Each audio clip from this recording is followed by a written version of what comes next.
Hey everyone, Danny here. I am currently on break.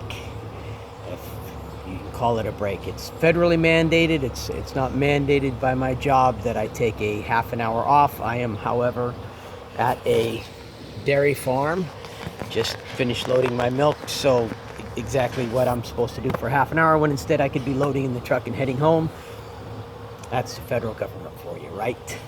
Today, I want to talk about Split the Party by Drew Hayes. This is book 2 in the Spell, Sword, and Sorcery series from Drew Hayes. If you remember the first book, I told you was a fun, lighthearted, very humorous book. In this book, Drew Hayes goes a little bit to the dark side with this one. Not majorly.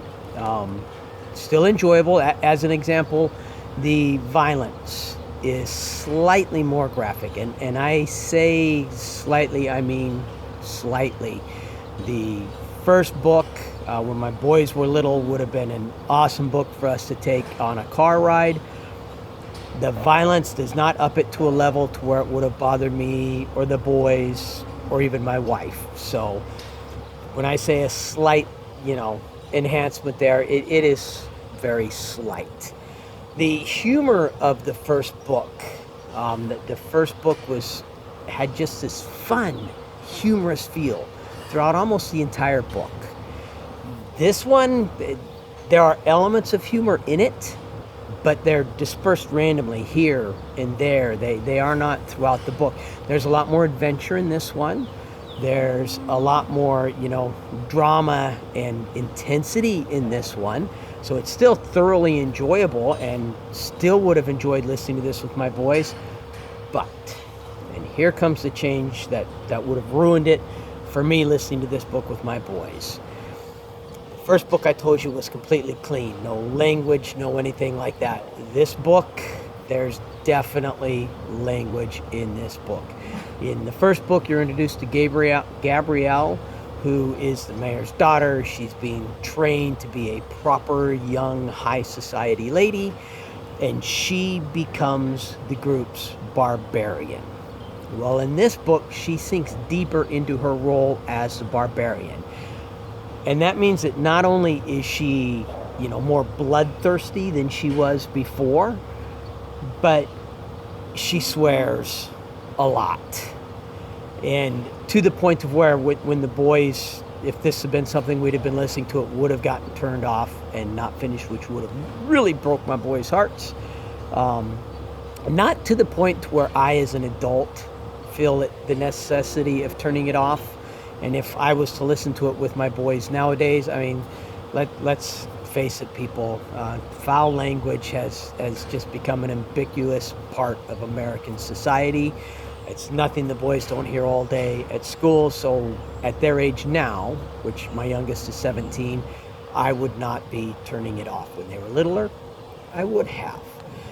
It's still a thoroughly enjoyable read. Same narrator. Now, I don't know if it's the style of the book or if it is actually a change in his narration, but remember I told you with the first book, his narration almost seemed understated.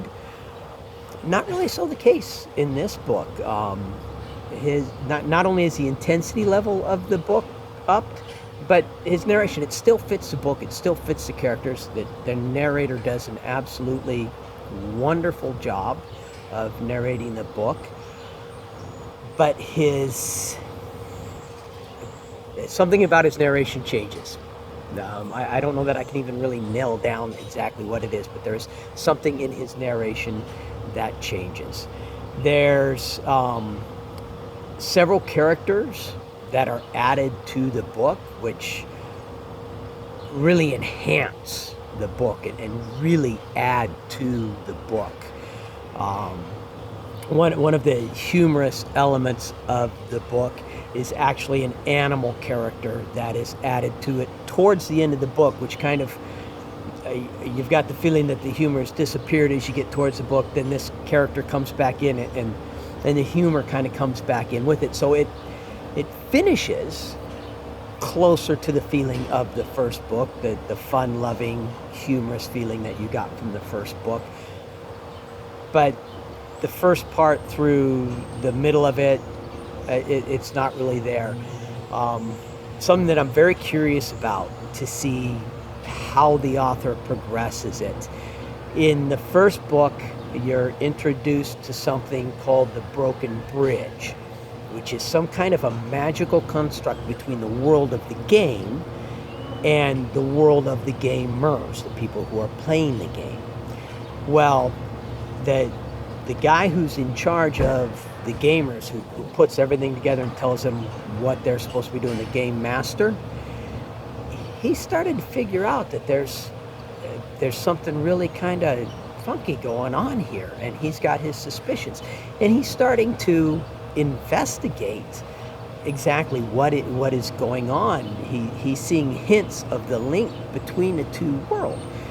That could be really interesting depending upon how the author takes it, because you have these players who, because they're playing a game that's fictional, where everyone in the game is fictional and what you do has no effect, feel perfectly free to kill, feel perfectly free to steal. Oh, there's a caravan of innocent merchants. Let's kill them all and take all their loot. I told you, there were players that you don't like, and there were players that you do like. Those were the players that you didn't like, and they got their comeuppance, and you were really happy to see them get their comeuppance. But at the same time, violence is kind of a part of the game. So if he manages to figure out that the violence is real, that these non-player characters are actually alive, and when we kill a non-player character, when we rob a non-player character, we're robbing a real person. How is that going to affect his control over the players? Because at this point, he does not control the players in the sense of, well, no, you can't do that. He controls them in the sense of, okay, well, if that's what you want to do, go ahead, take your action. All right, now these are the consequences of your action. But he's still thinking that it's just fictional, it's just a game. So if he finds out it's real, how's that going to change? And he's got his sister investigating with him, and I don't want to give too much away, but it's a curious angle that I'm anxious to see how it plays out. There are several subplots that get woven in to this book. Several subplots from the first book that you might not have even realized at the time were subplots until they get built on in this book, and you realize, oh, hey, that's a subplot. I wonder where he's going to take that. It draws you in. If you listen to me on the first book and you listen to it with your children, be aware before you go to the second book that there is definitely foul language in this book. I'll let you as the parent decide whether you want your children listening to that or not. Not my place to tell you. Other than that, it's, I'm still drawn in. I just started listening to the third book in the series. So even though it was different from the first book, even though it was a little darker and a little more intense, still thoroughly enjoyed the book. Still really like the characters that he has created. That's one of my favorite things about this book, is the characters he has created. Tim Askew, Thistle, they're just these really likable characters that you can't wait to see what happens next, how they're going to handle it, and you really want to root for them. So anyhow, I hope that where you are, you have really nice weather like we were blessed with here today, even though they were predicting rain for like 2 weeks straight.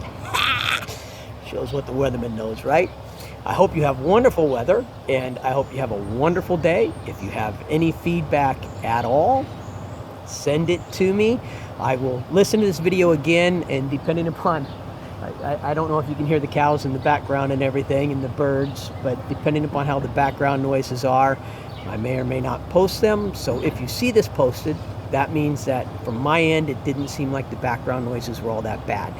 If you find them distracting, please let me know, because I would love to know about that. Have a wonderful day.